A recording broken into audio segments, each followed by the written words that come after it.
Rapidement, la direction technique a effectué un travail important avec tous nos SPS, nos maîtrises d'œuvre d'exécution et les entreprises volontaires pour savoir comment on pouvait reprendre les chantiers dans les bonnes conditions. C'était un premier point d'étape. Ensuite, il fallait que l'OPB-BTP puisse faire son règlement sanitaire, surtout qu'il soit approuvé par les autorités, ce qui est le cas aujourd'hui, ce qui nous permet de reprendre dans de bonnes conditions de chantier. Ce 14 avril, nous avons le plaisir d'ouvrir notre premier chantier sur l'agglomération orlanaise, plus précisément à Saint-Jean-de-Bray. Le maître d'œuvre d'exécution, le SPS et l'entreprise de grosses œuvres Batimaya étaient volontaires pour reprendre ce chantier. Ce projet a 48 logements et a 7 locaux commerciaux au rez-de-chaussée. C'est un projet important pour Réalité puisque c'est le premier sur l'agglomération orléanaise. Et c'est surtout un projet qui est situé en plein centre-ville de Saint-Jean-de-Bray. Les 20 compagnons présents sur le site ont bien sûr tout le nécessaire pour être protégés, donc des masques, du gel hydroalcoolique et une liste qu'ils mettent en place pour que tout se passe bien. Voilà, pas être à moins d'1,50 m, dans le réfectoire, pas être à moins de 2 mètres. Et si c'est respecté, et comme l'entreprise était volontaire, il ne devrait pas y avoir de soucis. Et c'est vraiment notre objectif, c'est de protéger la vie des compagnons sur le site.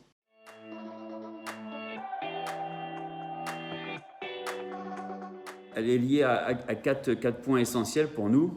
Premièrement, c'est que l'État nous a demandé de le faire et nous tentons de le faire tant qu'il nous le demandera, tant qu'on sera dans de bonnes conditions. Nous le faisons car nous savons que le personnel est en sécurité, ainsi que les sous-traitants sur le chantier. Nous attendions une procédure de l'organisme professionnel de prévention, l'OPP-BTP, pour finaliser notre prise. C'est aujourd'hui chose faite, le règlement est officialisé. Nous le faisons aussi sur la base du volontariat, tant pour les entreprises que pour nos collaborateurs. Et enfin, économiquement, c'est très important de pouvoir redémarrer assez rapidement pour ne pas tomber trop bas. L'objectif, c'est vraiment de repartir, même avec un mode dégradé pour l'instant, mais ça nous permettra de repartir un petit peu plus vite après.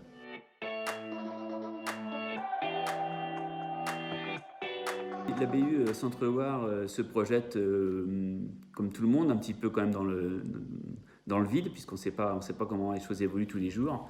Ce qui est sûr, c'est qu'on essaie d'être agile. C'est aujourd'hui l'ADN de Réalité. Aujourd'hui, on travaille sur 3 agglomérations. La première, Tours, qui est l'agglomération principale où est basée la business unit Centre-Loire. Nous avons 4 chantiers. Sur les 4 chantiers, nous avons 2 qu'on doit livrer au plus tard fin juin. Donc c'est pour nous très impératif de reprendre absolument rapidement ces chantiers. Et nous avons 2 autres chantiers qui sont en cours, un en fin de gros œuvre et l'autre qui devrait être commencé.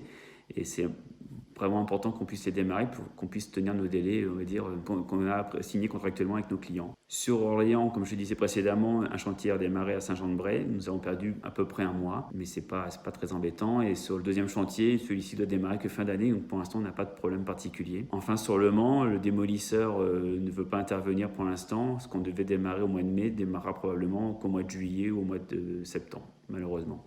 Encore une fois, ce qui est le plus important, c'est vraiment la sécurité des compagnons et on ne peut pas forcer les entreprises à travailler, c'est juste du volontariat.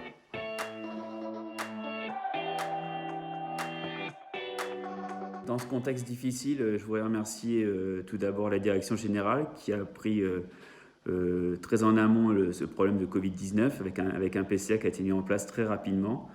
Donc félicitations pour avoir anticipé assez largement cette épidémie, ce qui nous permet aujourd'hui de rebondir peut-être un peu plus vite que certains autres promoteurs. Et je voulais aussi surtout féliciter mon équipe qui est présente tous les jours, des visios, des mails, on n'arrête pas de travailler et aujourd'hui, sans eux, clairement, l'agence ne tournerait pas. Donc vraiment, je tiens à les féliciter.